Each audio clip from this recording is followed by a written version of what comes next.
Busca un espejo, acércate a él, ahora mira a los ojos a la persona que tienes delante y con la mano en el corazón, prométele que no vas a volver a fallarle jamás.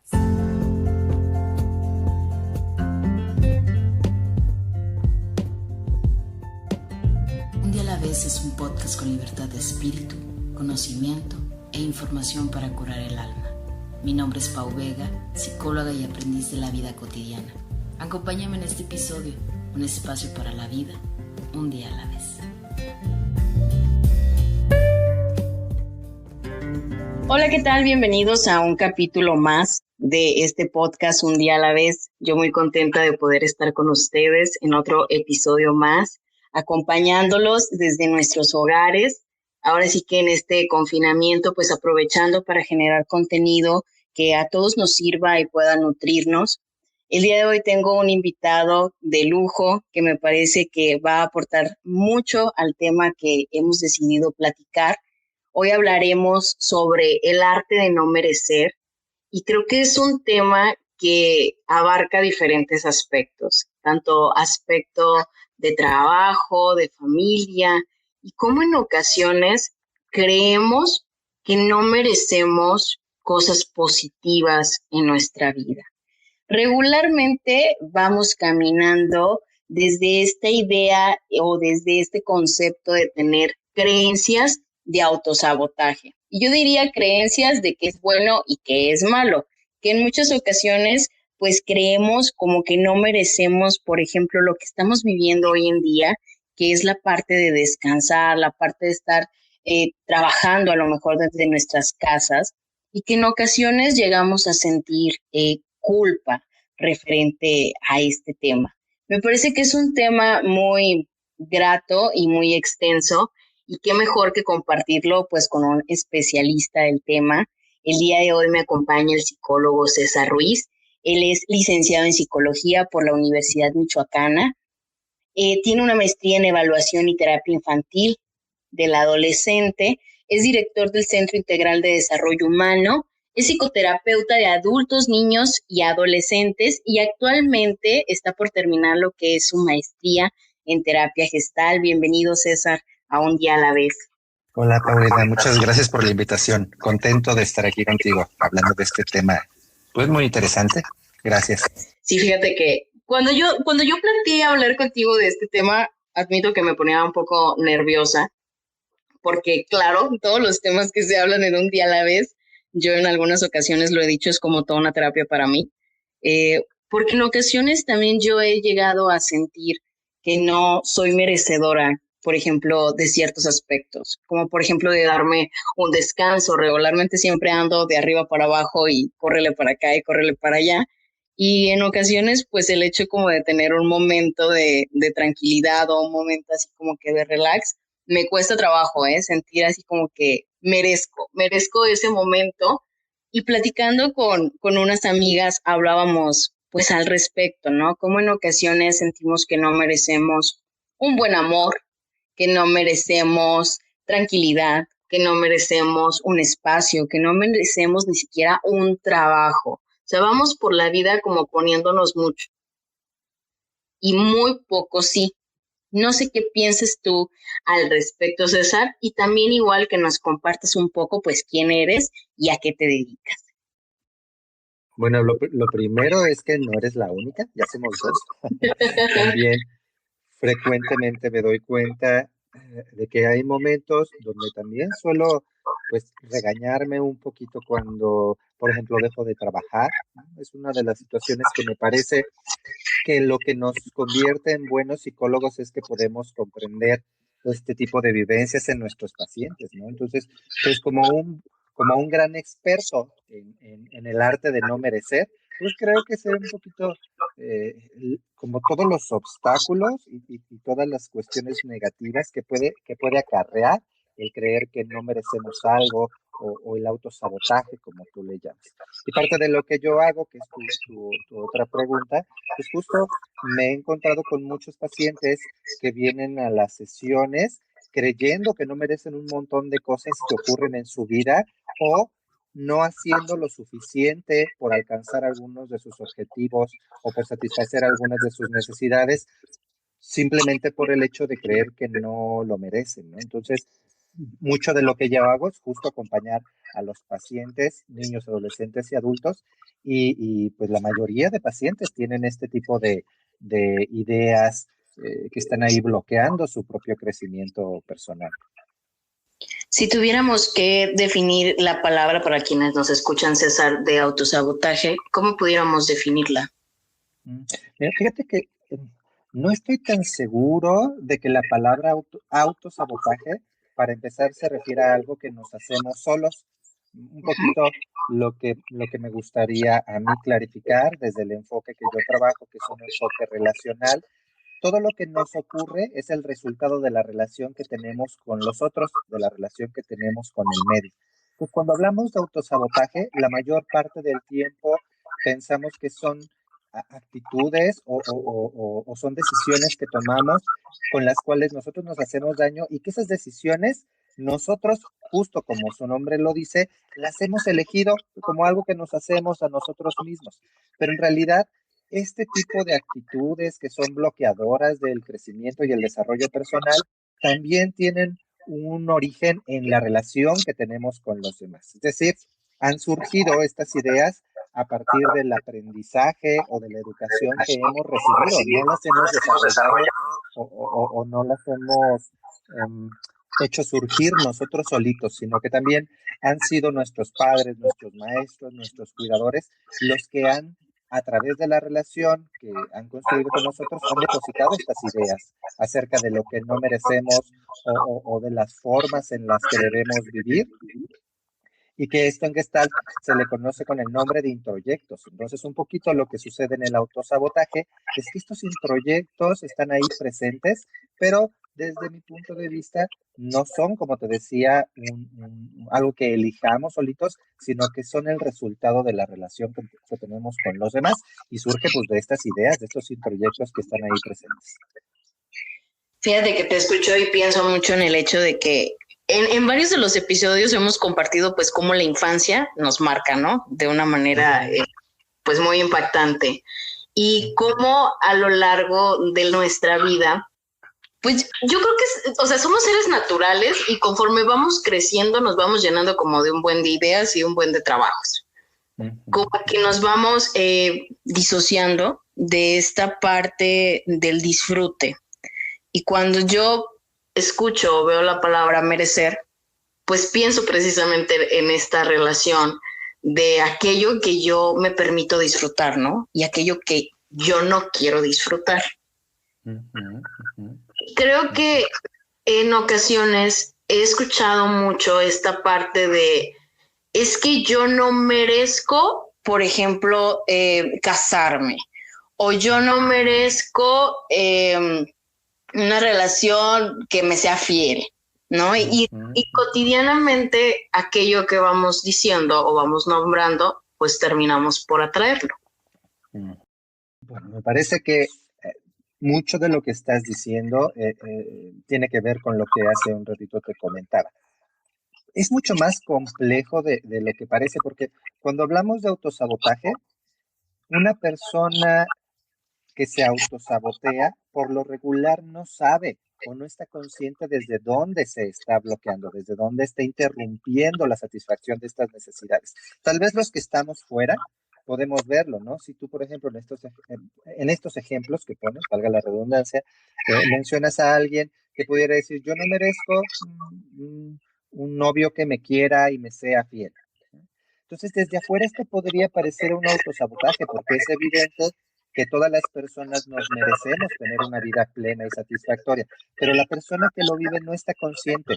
Estas son ideas que han estado ahí en su vida como tan intrincadas y tan metidas en su forma de vivir, que la persona que lo vive no es consciente. Entonces, yo te decía que es mucho más complejo porque justo como lo dices, a pesar de que lo que vivimos en la infancia no nos define, nunca va a ser lo que nos determina, sí tiene un impacto en la medida en que no somos conscientes de las cosas que traemos arrastrando. Por eso te hablaba yo de los introyectos. Los introyectos son ideas que nosotros de alguna forma adquirimos, que no son nuestras, provienen de afuera. Y entonces cuando, por ejemplo, a mamá le dice a una niña, si no te portas bien, nadie te va a querer, vas a ver cuando crezcas, nadie te va a querer porque eres bien enojona y entonces no vas a tener un marido que te quiera y te respete. Ese tipo de ideas, ese tipo de mensajes que los papás luego erróneamente les decimos a nuestros hijos, son justo el origen de estos introyectos.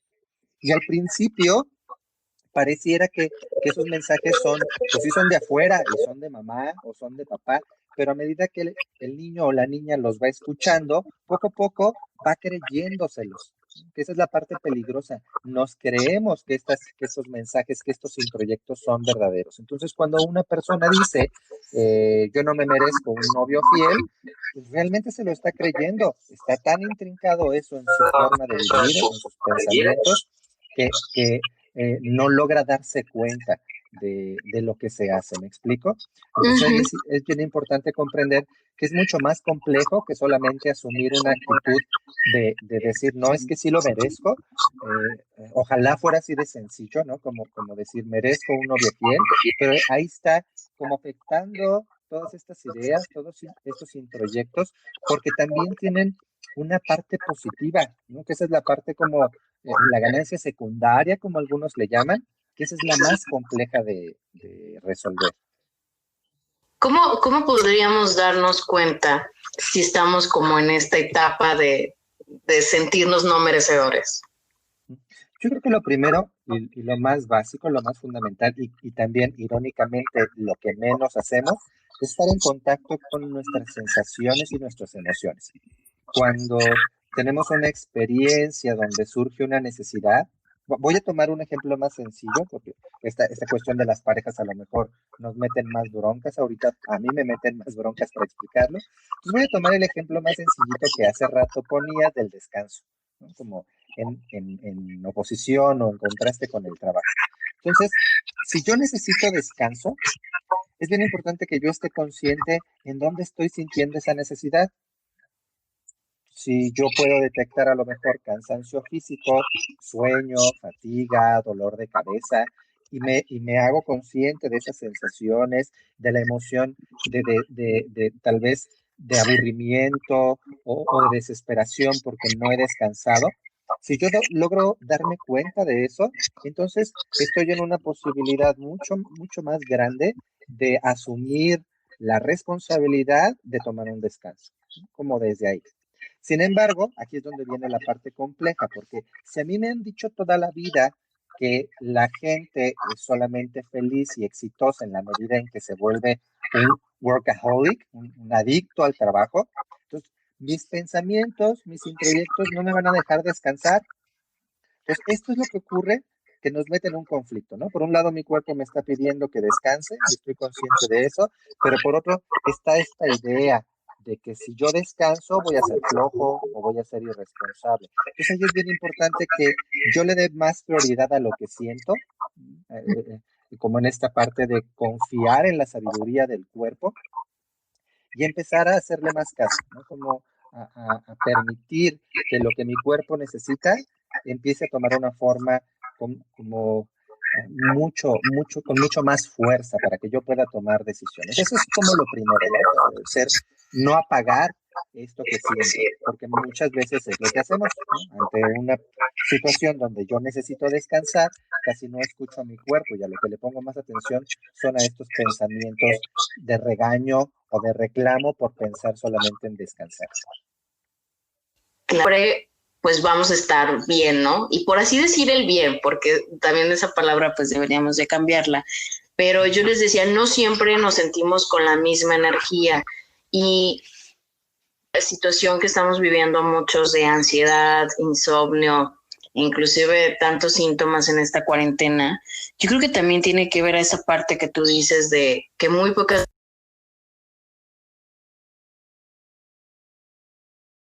realmente con las sensaciones que tenemos, ¿no? O sea, por ejemplo, esta parte del descanso. Yo te comentaba y te decía, para mí me es muy difícil como regalarme unos momentos así de poder descansar, ¿no? O sea, regularmente digo, pues hasta que llegue el fin de semana, hasta que llegue el sábado, hasta que llegue el domingo, porque si llego y me acuesto y ya se me fue toda la tarde, pues siento que no soy productiva. Y es como esta parte castigadora de mí misma que me dice, no, pues es que eres una floja, ¿no? O sea, ponte a hacer algo. Y ahorita que lo dices y lo mencionas, me resuena así como que mucho, mucho conmigo. Y no sé, igual a las personas que nos escuchan, pues puede ser que también se identifiquen con esta parte. Claro. Sí, porque ahí lo importante, fíjate que no es solamente estar en contacto con lo que sentimos, sino también permitir que emerja el conflicto entre lo que necesito y lo que yo creo, que son estos introyectos. Porque muchas personas, cuando piensan en no descansar, se sienten cómodas ahí. Por ejemplo, a alguien le podría funcionar, que es parte de la ganancia secundaria que te mencionaba, le podría funcionar un montón no descansar porque se vuelve súper productivo y en su trabajo le va mejor, ¿no? Y a lo mejor desde lo que necesita ahorita, pues no necesita el descanso, ¿no? Y aunque de fuera los demás pudiéramos ver que se está limitando, que se está desgastando, pues esta persona puede que le funcione. Entonces, mientras no exista un conflicto, la persona no se va a mover. Ahí es donde se siente cómodo. Entonces, algo como lo que tú mencionas ahorita, el darme cuenta que sí necesito el descanso y preguntarme, ¿qué pasa que no me lo permito? ¿Qué pasa que a pesar de que sé que necesito el descanso, que me siento desgastado, que me siento agotado, no me detengo a tomar un descanso? Este conflicto que emerge ahí es lo que nos da la posibilidad de identificar que esto no es algo saludable en mi vida, ¿no? Cuando tú hablas de estar bien o de vivir en bienestar, pues justo el bienestar se da también a partir de identificar estos conflictos, las cosas en las que yo no me siento cómodo, las cosas que necesito cambiar. Pero aquí, como te decía, pues es bien importante estar en contacto con mis sentimientos, porque si estoy, con mis sensaciones, porque si estoy desensibilizado, si me aguanto, si me inhibo a lo que estoy sintiendo, pues ahí no va a haber movimiento, ¿no? Aunque los de afuera me lo digan, pues yo no lo voy a poder ver. Entonces sí me parece que el primer punto es esta conciencia sensorial y emocional, y el segundo punto es permitir que emerja el conflicto, ¿no? Cuando la persona ya está en esas dos posiciones, ¿no? De sentir y decir esto no es lo que quiero, y entonces ahí ya existe mucha mayor posibilidad de cambio. Estamos hablando desde este concepto que en ocasiones entendemos a yo no me cuido, yo no me amo, yo no me atiendo, o no va por ahí la línea. Sí, justo va por ahí. Todas las personas tenemos o vivimos bajo un proceso que se llama autorregulación organísmica. Aunque el nombre es muy complejo y se escucha rimbombante, en realidad se refiere a que nuestro cuerpo siempre está buscando lo saludable. Si nosotros como personas vivimos y crecemos en un ambiente que sea equilibrado, que sea de bienestar, donde recibimos aceptación y amor, esta autorregulación organísmica va a funcionar de forma que nosotros busquemos en todo momento lo que sea mejor para nosotros en términos de bienestar. Pero no solo para nosotros, también para los demás. Buscamos tener o vivir en armonía con nuestro medio.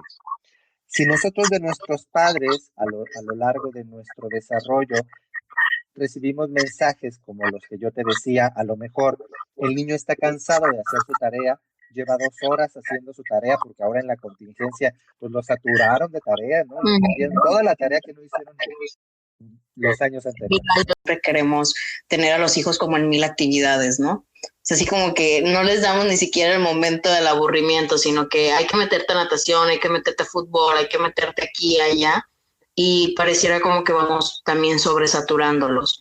Y desde ahí no vamos enseñando lo primordial que también sería pues estar en silencio y estar en contacto con nosotros mismos, ¿no? Sí, y eso, lo que tú mencionas ahorita, estar en silencio y hacer conciencia de nosotros mismos, es el elemento fundamental para que nosotros vayamos a encontrar esas cosas que nos merecemos, ¿no? Si yo no soy capaz de encontrarme conmigo mismo y reflexionar en este momento cómo me siento, qué necesito, qué tengo que hacer para satisfacer esa necesidad, va a ser muy complicado que yo me mueva a estas cosas que darán satisfacción a mis necesidades, a las cosas que necesito. Y entonces en automático, como dices tú, creeré que no lo merezco. Entonces sí, los papás sí tenemos, no solo los papás, como todo el medio alrededor de los niños, tenemos mucha responsabilidad para cuidar que cuando un niño está en contacto con una necesidad, esa necesidad tome forma, que el niño pueda hacerse consciente de esa necesidad. Yo siempre pongo mucho de ejemplo esta situación sencillita donde el niño quiere salir a jugar y la mamá le dice, sí, pero ponte suéter. Y el niño dice, mamá, pero no tengo frío. Sí, ponte suéter, si no, no vas a salir. Y el niño le vuelve a repetir, no, mamá, es que no tengo frío. Y la mamá le dice, yo sí tengo frío, ponte suéter. Y por muy irónico que suene, esto es algo que ocurre todos los días, como si la necesidad de los papás fuera también la necesidad de los niños. Entonces, ¿cuál es el mensaje que se envía ahí? Al niño se le envía el mensaje de tu necesidad no vale, lo que vale es la necesidad de los demás. No eres suficiente, ¿no? Así es. Ajá. Que decimos y vamos sintiéndonos que no podemos nosotros solos, ¿no? Que necesitamos a alguien más. Sí, pues no es casualidad. Toda la vida, gran parte de nuestra cultura se mueve desde esta relación donde no se permite que el niño se haga cargo de sí mismo y los papás y los cuidadores estamos resolviendo siempre, o si no resolvemos, devaluamos la forma en la que el niño resuelve y entonces nosotros crecemos creyendo que no somos capaces de resolver nuestra propia vida y pues, por ejemplo, cuando yo creo que me merezco un descanso, en lugar de decir, bueno, voy a descansar y ya luego me hago responsable del trabajo, pues voy preguntando, por ejemplo, si está bien que descanse tanto, me siento culpable, un poquito lo que estamos haciendo ahorita tú y yo, como todavía no parece quedarnos claro que este tipo de situaciones nos podemos dar la oportunidad de tomarlas sin sentir culpa, sin sentir que estamos haciendo algo malo o inadecuado, porque la sociedad en la que vivimos es una sociedad muy culpígena, ¿no? Se mueve mucho a través de culparnos cuando tomamos decisiones que son para nosotros, le llaman egoísmo, que eres egoísta porque solo estás pensando en ti. Y entonces ahí, como te digo, pues es cuando todas estas ideas nos llevan a la polaridad opuesta del amor, a retroflectar todas estas cosas que necesitamos, a ir en contra de nosotros mismos. ¿De qué manera, César, digo, ya me voy a meter un poco más personal, ¿de qué manera has vivido tú esta parte del no merecer? Mira, yo, por ejemplo, ahorita que hablabas de la cuestión del trabajo, pues luego yo me identificaba mucho con esa situación. Mi papá siempre fue una persona que me hizo énfasis hasta el cansancio de la importancia de trabajar sin descanso. Cuando se trataba de la escuela o cuando se trataba de las actividades en las que yo me involucraba en la casa, era como si yo descansaba, estaba haciendo mal, ¿no? Y era débil por cansarme. Recuerdo mucho que él hacía, por ejemplo, comparaciones con mi hermano, que mi hermano era mucho más energético para las actividades físicas que yo. Y entonces era como todo el tiempo la comparación, ay, ¿a poco ya te cansaste? No, ya métete mejor a descansar, ¿no? O cosas como de ese tipo. Entonces, yo fui introyectando ese tipo de ideas y algo con lo que yo he tenido que lidiar un montón, pues ha sido con mi adicción al trabajo, ¿no? Con saturarme de actividades, porque cuando estoy descansando, empiezo a sentirme culpable y digo, no, pero ¿por qué estoy descansando si podría estar trabajando, podría estar produciendo? Eso ha sido como algo con lo que he tenido que trabajar un montón, no solamente a nivel de lo terapéutico en mis terapias personales, sino también a nivel de cómo físicamente, pues eso ha tenido un impacto negativo en mí. He desarrollado ya enfermedades psicosomáticas como resultado de mi no descanso, ¿no? Hubo un tiempo hace algunos años que tuve principios de parálisis facial y fue donde dije, no, esto ya está siendo demasiado, ya estoy llegando a un punto donde me estoy lastimando tanto que puede ser algo irreparable, ¿no? Entonces, pues sí lo he vivido muy, muy de cerca. Cuando tú vives esta parte, pues de la enfermedad, ¿es cuando te das cuenta de esta situación? más bien es el momento donde me decidí a hacer algo, porque de alguna manera siempre me había dado cuenta de que no estaba siendo lo más saludable para mí el meterme en tantas actividades, ¿me explico? O sea, a pesar de que ya me daba cuenta, esa llamada de atención donde mi cuerpo me dice, hey, ya fue suficiente, ya necesitas bajarle, fue lo que me hizo decidirme a cambiar la forma en la que estaba viviendo, ¿no? A ser mucho más consciente de mi necesidad de tener espacios de descanso y que estos espacios de descanso realmente fueran satisfactorios, que no estuviera yo culpándome o regañándome porque podría estar haciendo algo diferente. ¿De qué manera pudiéramos ahora sí que hacer una recomendación para la gente que nos escucha para empezar a trabajar esta parte del no merecimiento? Pues creo que lo principal es hacer como una lista de lo que necesito, lo que quiero. Creo que por ahí podemos empezar. Y podríamos incluir en esa lista sobre todo las cosas que necesito y para las que no estoy haciendo nada, como aquellas cosas que sé que necesito, pero no hago lo suficiente por satisfacer esa necesidad. Entonces, creo que esa lista se puede complementar si al lado de cada una de esas necesidades yo pongo las razones por las cuales no estoy satisfaciendo esa necesidad. Si yo, por ejemplo, pongo trabajo, ¿no? O descanso más bien como una necesidad, al lado yo podría poner no descanso porque tengo que trabajar más para tener más dinero. ¿Me explico? Sí, Y sí, sí. entonces, una vez que pongo esta segunda columna, ahí yo podría también reflexionar un poquito de dónde aprendí que tengo que vivir así. ¿Quién me lo dijo? ¿Qué persona en mi vida me enseñó que tengo que trabajar para ser exitoso, para ganar dinero y trabajar sin descanso? Entonces luego me voy con la que sigue, la que tú decías a lo mejor de quisiera tener un novio fiel, un novio que me respete. Y al lado podría ponerle, no puedo tenerlo porque todos los hombres son iguales. Entonces, puedo reflexionar también, ¿quién me lo dijo? ¿De dónde aprendí que todos los hombres son iguales? Entonces, si todos los hombres son iguales, ¿me tengo que conformar con el que caiga o qué pasa? ¿Me explico? Entonces, un poquito de esa lista me puede ayudar a reflexionar sobre lo que me está pasando. Y entonces ahí creo que lo importante sería elegir una o dos de estas necesidades para empezar a hacer algo diferente. Que ahí creo que está la clave. Si yo identifico una necesidad que no tengo resuelta, necesito cambiar la forma en la que me estoy moviendo en base a esa necesidad, hacer cosas diferentes. Porque si sigo haciendo lo mismo, esperando que esa necesidad se satisfaga por sí misma, pues no va a suceder. Como en este caso que tú decías de los novios que son infieles, pero resulta que siempre me busco a los novios que son infieles, a lo mejor por Facebook, y es la forma en la que yo los consigo. Entonces, pues ahí eso definitivamente puede ser parte del problema. Entonces, hacer cosas diferentes a raíz de detectar, como te decía hace rato, el conflicto, en donde no estoy a gusto y las cosas Y que quiero también a cambiar. través de la terapia podemos descubrir esta parte del merecimiento, ¿cierto, César? Bueno, la terapia siempre va a ser útil para identificar los introyectos.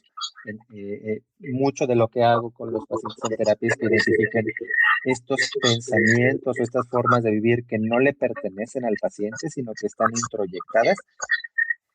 Aunque sí es importante pues, aclarar que ir a una sesión de terapia no implica quedarse ahí toda la vida. A veces ir a alguna sesión por alguna situación que estoy viviendo en este momento puede resultar en una orientación más que en una terapia. Porque luego mucha gente cree que si yo tengo un problema, pues voy a tener que estar ahí un año, ¿no? O 2 años yendo a terapia y no siempre es eso. Sin embargo, sí es importante considerar también que hay situaciones donde yo me estoy bloqueando hacia aquellas cosas que merezco o que necesito y que pueden ser muy graves, ¿no? Como en esta parte de las relaciones de noviazgo. Ahí eso puede resultar en relaciones a lo mejor de mucho dolor, de mucho sufrimiento, y entonces ahí definitivamente una psicoterapia pues sería muy útil, si no necesaria, ¿no? Como indispensable. Me viene a la mente esta parte también de las relaciones de violencia, de cómo en ocasiones pues las personas que están sumergidas dentro de viene esta parte también del no sentirse merecedor de una relación más sana o con más libertad de poder ser tú. Y entonces de esta manera nos vamos llenando de miedo y de estos introyectos, ¿no? Y que posiblemente vivimos desde estas heridas de la infancia. Y nos vamos sumergiendo y sumergiendo en yo no merezco estar en una mejor relación, ¿no? O sea, yo no merezco, por ejemplo, ir a terapia. Yo no merezco el tener un carro, yo no merezco el tener una casa, yo no merezco, no sé, comprarme algún gusto para mí, ¿no? Y siempre andamos más bien pensando en lo que los demás merecen o quieren. Y muy pocas veces también nos ponemos atención en lo que nosotros queremos y lo que nosotros merecemos. Sí, yo creo que un buen ejercicio aquí podría ser defenderme de estas calumnias, ¿no? Por decirlo de alguna manera. Podría yo escribir en esta lista, por ejemplo, ahorita lo estabas poniendo como una lista de todo lo que no merezco, ajá, y luego Sí. tal vez pedirle a alguien que me apoye, ¿no? O yo mismo frente al espejo, y entonces defenderme y decir las razones por las cuales sí lo merezco, como en un ejercicio de autoafirmación. Entonces decir, no, sí me merezco un hombre que sea fiel, porque yo soy fiel, porque soy respetuosa, porque no le hago daño a nadie, me lo merezco porque yo soy guapa, porque soy bla, bla, bla, ¿me explico?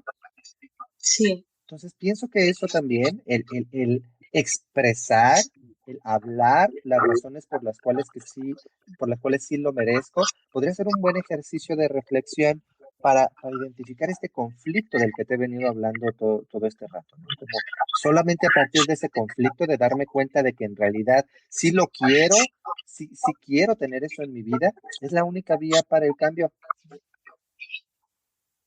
En algunos de nuestros episodios, César, hemos compartido algunos libros relevantes, ya sea el tema o alguno en específico que a ti te guste. ¿Cuál sería tu recomendación de lectura para la gente que nos escucha? Bueno, pensaba a medida que veníamos hablando este tema, y ahorita que me haces esta petición de libro, pensaba en un libro maravilloso, a mí me encanta, es de mis libros favoritos, que se llama La libertad primera y última, de Jiddu Krishnamurti, perdón. Y es un libro muy interesante que justo tiene que ver con todo esto que hemos venido hablando. Me parece que podría ser muy útil para las personas que quieran abordar un poquito más sobre cómo vivir esta libertad que se convierta luego en una responsabilidad, la responsabilidad de hacernos cargo de nosotros mismos para vivir una vida más saludable y satisfactoria. Entonces creo que es un libro muy bonito, muy interesante y pues, altamente recomendado por mí. La recomendación también por ahí, por las redes sociales, para todas las personas que quieran escucharlo, pues es una buena opción para obviamente fomentar lo que es la lectura. Y César, antes de que se me vaya el tiempo, a mí me gustaría mucho una parte que me salté al inicio, que es que nos platiques un poco de qué se trata tu centro. Cuéntanos un poquito.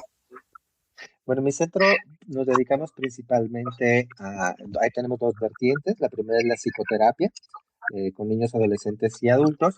Y la segunda es la formación para psicólogos y terapeutas. Tenemos diplomados en terapia infantil Gestalt, en psicopatología infantil y de la adolescencia, con perspectiva gestáltica, y en inteligencia emocional. Entonces nos dedicamos mucho a esta parte de formar a otros profesionistas, como una manera de seguir promoviendo la salud emocional.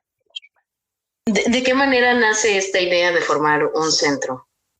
Cuando empezamos con mi esposa, que también es psicoterapeuta, la psicóloga Viri Torres, empezamos a dar terapias y pues parte de nuestro interés comenzó como a surgir a través de personas que nos preguntaban, ¿no?, sobre lo que hacíamos y cómo lo hacíamos porque les gustaba la forma en la que trabajábamos. Y empezamos a hacer primero tallercitos, ¿no?, conferencias, empezamos a ver que la gente se interesaba más y más por nuestra perspectiva y por la forma en la que nosotros vemos a la psicoterapia. Y fue que empezamos ya a involucrarnos en estos procesos de formación mucho más formales,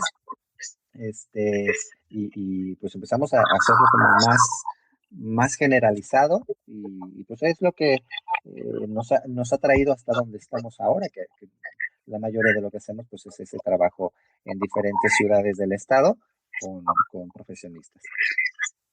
Excelente. Creo que una de las principales es empezar a encargarnos de cuestionar nuestras creencias, ¿no? Y entender ahora sí que nuestro propio valor, perdonar todo lo que necesitamos perdonar y también darnos el tiempo de sentirnos merecedores, de darnos un momento para nosotros y empezar ahora sí que, como dices, a no evaluar, sino a ser conscientes de aquellas cosas que en ocasiones nos cuesta trabajo aceptar y empezar a generar un cambio, ¿no? Y creo que esa es la idea, así como que se me viene a la mente del episodio.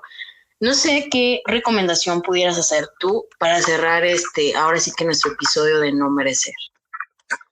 Bueno, pues la recomendación principal es leer mucho. A mí me parece que esa parte siempre a mí me ha ayudado leer para expandir mi conciencia. Creo que no es necesario como meterse a leer todos los días. Con leer mucho me refiero a no dejar de leer, cada quien a su ritmo. Pero sí me parece que eso es algo que a mí me ha ayudado un montón y platicar con las personas, ¿no? Creo que expresar lo que sentimos con la pareja, con los amigos, con el terapeuta, con los maestros, con quien sea, pero hablarlo nos da la posibilidad de transformarlo. Si no lo guardamos, si no lo tragamos, es muy complicado que el crecimiento pueda surgir. Bien, pues ahí está el contacto. Muchísimas gracias, César, por haber compartido este episodio conmigo, con la comunidad de Un Día a la Vez. Te agradezco muchísimo la oportunidad. Creo que es un tema que va a generar muchas dudas en la gente que nos escucha y que posiblemente pues por ahí se estarán poniendo en contacto, ya sea contigo, conmigo o a través de las páginas de Un Día a la Vez. Muchas gracias por haberme acompañado, César. Un gusto, muchas gracias a ti. Un abrazo grande. Gracias igualmente y muchas gracias a las personas que nos estuvieron escuchando también a través de este podcast. Síganos a través de las redes sociales y esto sería todo en un episodio de Un Día a la Vez.